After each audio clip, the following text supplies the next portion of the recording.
continuidade a essa série de entrevistas nesse momento que estamos atravessando. Hoje estamos aqui novamente, né, com o professor Renato Jorge Alves, é um prazer recebê-lo aqui. E na última conversa que nós tivemos, doutor, o senhor que é cardiologista, né, nós conversamos um pouco sobre essa questão da religiosidade, da espiritualidade e a relação com a medicina.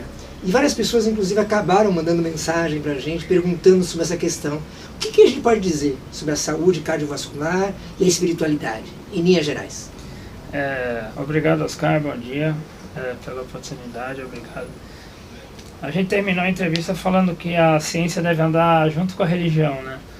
E a gente tem estudado esse assunto mesmo, né? E não me é surpresa que as pessoas gostaram e mandaram, né, que, até sugerindo que comentasse mais sobre esse tema, né? Para começar, eu acho assim, nós temos hoje evidência científica da relação da espiritualidade com a saúde cardiovascular. Então, mas a gente precisava definir primeiro o que é espiritualidade, o que é religiosidade, o que é religião, né? Porque as pessoas confundem um pouco, né? Então, religião é uma pessoa que segue uma determinada entidade, por exemplo, pode ser católica, pode ser candomblé, qualquer outra coisa. Pode ser budismo. Budismo, exato. Isso é religião. Religiosidade é a pessoa que acredita em alguma coisa, por exemplo, vai na igreja, mas não é católico, é seguidor, ou lê um livro. Né? Isso seria a espiritualidade. Isso engloba a espiritualidade. A espiritualidade é algo que não quer dizer que o indivíduo seja espírita, né? Eu sou espírita, mas não quer dizer que a espiritualidade tem a ver com o espiritismo. A espiritualidade também é uma pessoa que acredita em alguma coisa, que é uma pessoa que acredita que ela precisa, primeiro, para mudar o exterior, ela tem que mudar o interior. É uma pessoa que aceita mais as coisas sem revolta, com menos revolta. Aí a gente está vivendo uma epidemia hoje, né, no Brasil e no mundo. Muitas pessoas não aceitam primeiramente, e depois se revoltam pelo isolamento, outras porque realmente está faltando dinheiro até para o básico, né? Mas a espiritualidade, ela engloba isso também, né? A resiliência em aceitar, mas não tentar mudar uma situação. A resiliência em aceitar, mas não se revoltar e tentar mudar o que está provocando, por exemplo, uma doença, né?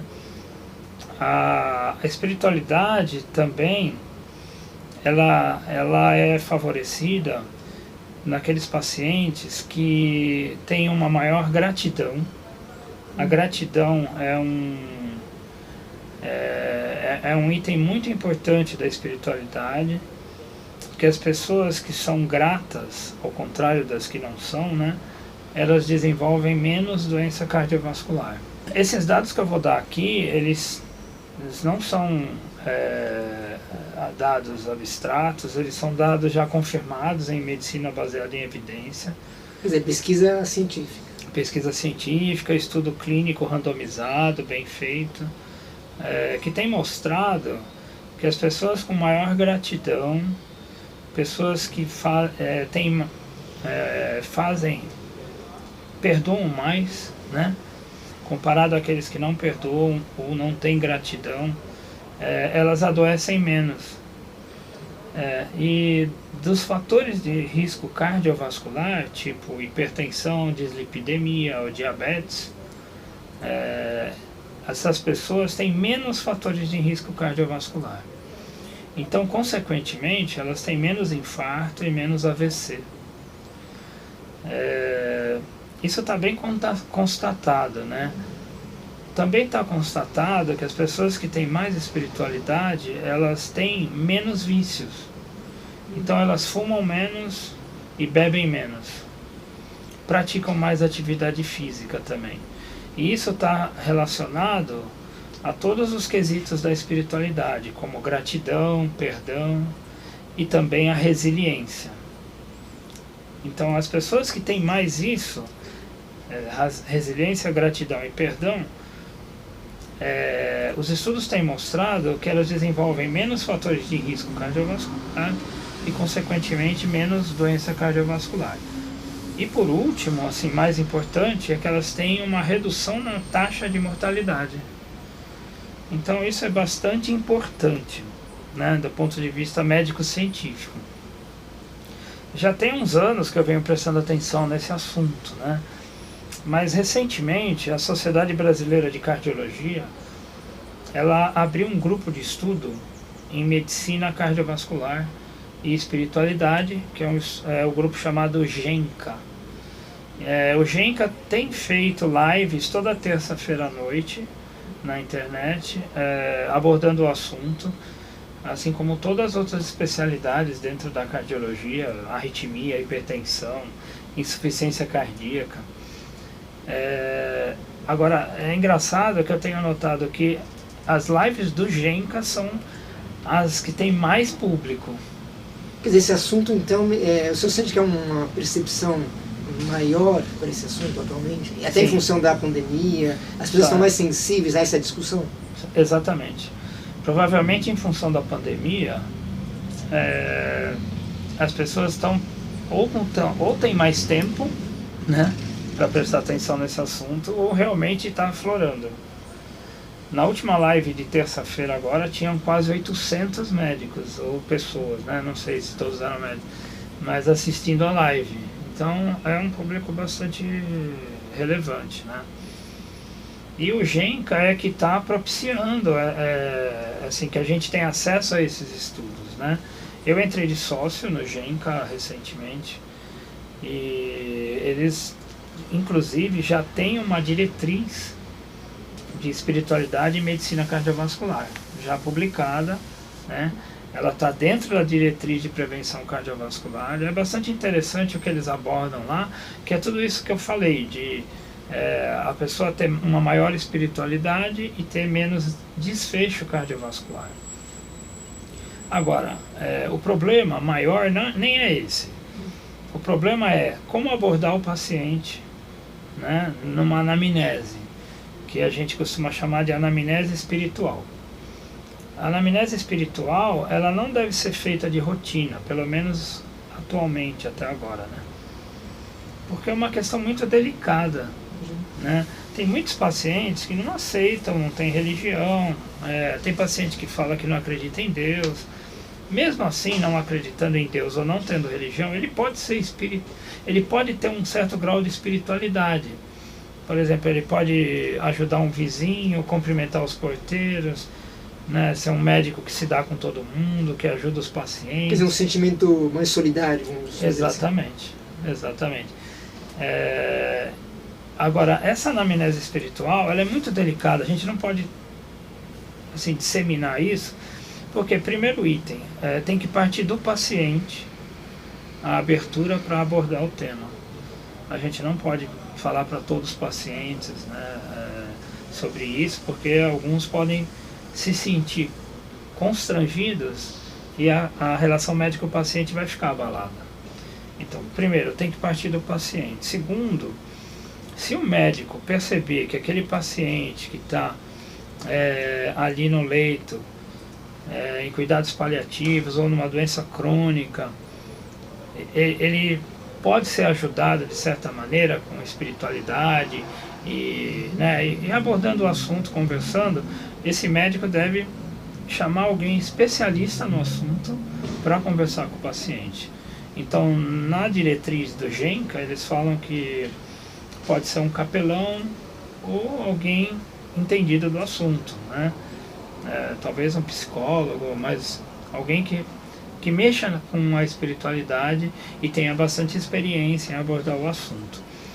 Eu tenho notado, assim, eu não abordo isso na minha anamnese médica, nem passo isso para os alunos, nem nada. Mas quando o paciente dá abertura, a gente consegue conversar.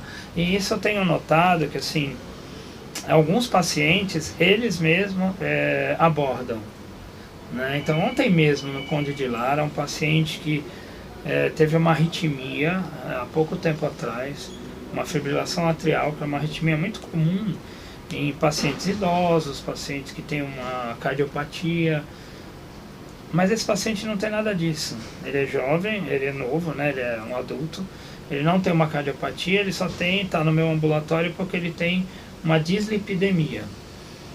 E realmente ele teve a arritmia, foi medicado, melhorou. Atualmente ele está até sem medicação para arritmia e não tem mais arritmia. Mas ele já se queixou de palpitações novamente, que é uma queixa comum na arritmia. E ele ontem, a gente deixa o paciente falar um pouco, né? Isso é muito interessante. Ele mesmo abordou que ele está vivendo questão pessoal muito grave atualmente, com separação, com litígio. Então ele é um paciente que você nota, né, que está com um certo rancor, tem raiva, não perdoa. Então esse paciente, se tem alguém que possa abordar, conversar e trazer para ele uma maior gratidão, né, um perdão maior, se ele conseguir absorver esses ensinamentos, isso pode melhorar a doença dele. Porque na cardiologia a gente trata do paciente já no fim da linha, né? A gente pega aqui na Santa Casa, um hospital terciário, o paciente que já teve um infarto. Só que antes do infarto, ele teve diabetes, ele teve dislipidemia. Tem uma história, né? Ele tem uma história. E para ter, por exemplo, a dislipidemia, ele teve algum fator que, se não for genético, alguma coisa que ele já nasceu com aquilo, ele desencadeou com o meio ambiente, com o desenvolver da vida mesmo. E ele pode ter tido gatilhos inflamatórios provocados por não gratidão, rancor, ódio, né, revolta, não resiliência, que podem ter super expressados marcadores inflamatórios, e esses marcadores serem gatilho tanto para a cardiopatia, que está relacionado, tem uma relação direta de marcador inflamatório super expressado com insuficiência cardíaca, mas também com arritmia. Então isso poderia ser um gatilho. Então a gente está falando de tratar uma doença muito antes dela começar, né? Essa anamnese espiritual, se um dia encaixada e o paciente responder satisfatoriamente, a ideia nossa é que ele não desenvolva, por exemplo, a dislipidemia ou a arritmia e não tenha infarto, AVC, e reduz a mortalidade. Seria uma medicina preventiva nesse aspecto. Seria uma medicina preventiva. Mas assim, como eu volto a dizer, ela está começando, a gente tem que ter bastante cautela, né? Eu acho que é muito interessante a gente já começar a introduzir isso no currículo das faculdades. Tem muitas faculdades que já têm essa cadeira, né? Esse ano, coincidentemente, em fevereiro, eu pedi para a faculdade, como não tem essa cadeira na faculdade, eu pedi para abrir um curso optativo de espiritualidade e medicina. E a faculdade permitiu que eu abrisse, ela me deu o aval, tudo. Só que infelizmente o dia que tinha vaga eu não poderia começar o curso, eu pedi para começar no segundo semestre ou em 2021. Mas como Deus sabe o que faz, veio a pandemia, não ia ter curso mesmo, né? Porque seria muito importante o primeiro curso ser presencial, né? Eu ia trazer professores de outras, por exemplo, do ABC, do Einstein. A estrutura desse curso, professor, qual seria basicamente? Você pode contar um pouquinho para a gente? Esse curso seria uma estrutura de 24 horas de curso, dividido mais ou menos em 12 aulas, em que metade eu ia trazer professores que já estão com as suas cadeiras em andamento em outras instituições. Então, por exemplo, a coordenadora de Medicina e Espiritualidade do ABC, eu convidei, ela aceitou. O Dr. Álvaro Avezum, que é coordenador de pesquisa do Oswaldo Cruz e é o vice-presidente do GENCA, também aceitou vir, né? Então realmente ele já estava com o programa pronto. Mas infelizmente, o dia e horário que eram liberados para o curso esse ano, que eu espero ano que vem mudar, né? Eu não poderia estar presente, então eu achei melhor adiar o curso. E assim a gente estuda mais também, tem mais cancha e robustez para fazer esse curso. Agora pensando, né, finalizando um pouco esse bate-papo, tentar relacionar esse tripé, né? Saúde, né, cardiovascular, que é a sua especialidade, espiritualidade e pandemia. Para quem está nos vendo, nos ouvindo agora, o que o senhor poderia dizer um pouco para fechar? Antes de eu encerrar com essa pergunta, tem uma coisa muito interessante, muito importante para falar da espiritualidade, é que ela não deve ser abordada, por exemplo, na sala de emergência. Não é um local ideal para isso. O paciente mais abordável nesse quesito é aquele de cuidados paliativos ou aquele que tem uma doença crônica, em que ele ou não tem prognóstico ou tem até certo prognóstico, e você pode ajudar bastante essas pessoas, colocando esse assunto em pauta, na anamnese e nas conversas, né? Uma maior aceitação da doença, porque como a gente fala, né, a dor é inevitável, né, mas o sofrimento pode ser evitado. Então, isso é muito importante. Respondendo à tua pergunta, atualmente nessa pandemia, realmente, como a gente estava conversando antes, né, há uma desesperança no ar, porque parece que a coisa não melhorou em 3 meses de confinamento, né. A gente nem vai abordar o porquê não melhorou, mas enfim. As pessoas estão bastante estressadas, a gente vê isso nos colegas, nos próprios pacientes, que não sabe se vem no hospital, se não vem, tem dor no peito, mas não procura o hospital, acaba tendo infarto em casa, então não morre do vírus, morre de infarto. Então, aumentou a taxa de suicídio e depressão bastante, e isso também, com a espiritualidade, pode ser reduzida essa taxa de suicídio e depressão. É uma situação atual bastante difícil, porém, se ela veio, é porque nós temos condição de suplantar isso, né? Senão não estaria aqui na Terra, a gente não estaria passando por isso. Eu tenho certeza que vai passar. Quando? Eu não tenho certeza. Mas vai passar. A gente precisa ter agora, nesse momento, bastante sensatez, paciência e resiliência. E tentar fazer o melhor possível de nós mesmos, né, nas coisas que evitam, por exemplo, o contato usando máscara, higiene das mãos, coisa que até podem postergar depois que passar a epidemia, no meu modo de ver, mas nesse momento são cruciais, né?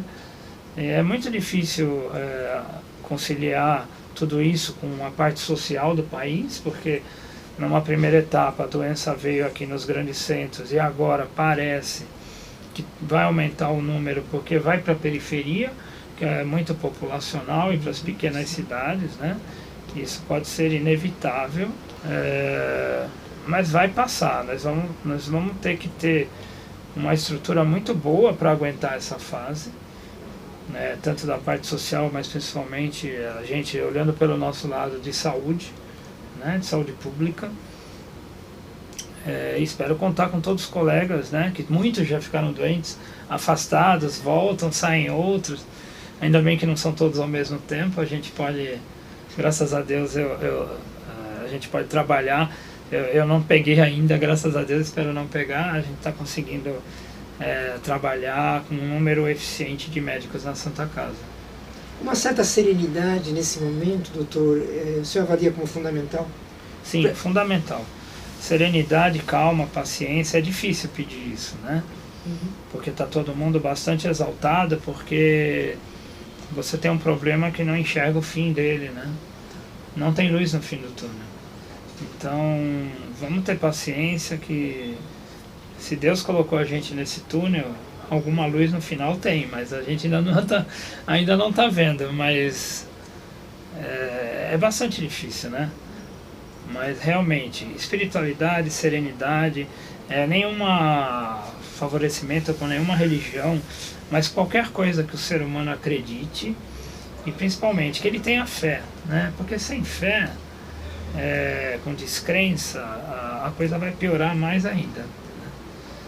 Então a fé é fundamental nesse momento. Doutor Renato, obrigado por mais essa conversa, espero que tenhamos outras, né, com esse assunto. Pessoal, muito obrigado por vocês estarem aqui com a gente e vamos seguindo em frente, né, com nossa espiritualidade, né, em dia e nossa esperança sempre acesa. Obrigado, doutor. Obrigado, Oscar, pela chance, pela oportunidade.